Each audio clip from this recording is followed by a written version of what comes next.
Wala pa akong maisip na intro Pero start na tayo. Ayan na, stencil. Yung design ng tropa natin is surrealism. Setup muna tayo guys.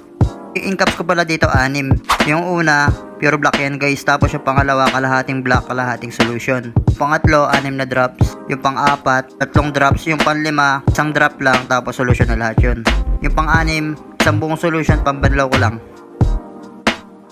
Yun no. Gamit ko needle guys yung isa 7RL, isang 14RS, tsaka yung pang shade ko 13RM. Reverente Sinasal. Nilinyahan ko muna siya lahat gamit yung 7RL. Tapos ginamit ko yung 14RS para sa power line. Yung lahat lang ng galamay na paikot yung ililinyahan guys, kasi yung sa gitna realism kasi yun. Pag nilinyahan kasi yun, dilitaw. Medyo masakit din sa part na to kasi 2PN siya, tsaka pabutan lang sa tuhod.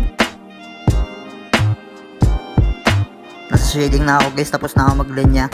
Yung nga palang technique ko sa shading, nauuna ako sa light, tapos ihuhuli ko yung dark.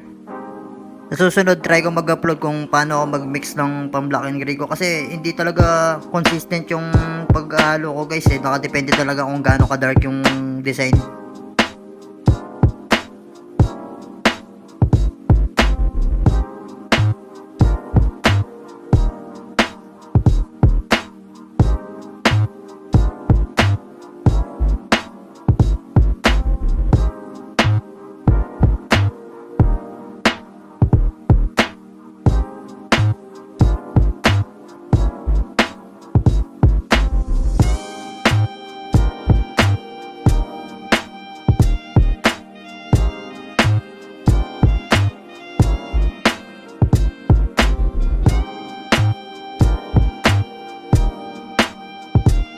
Dito medyo malapit na kami matapos, konting push na lang.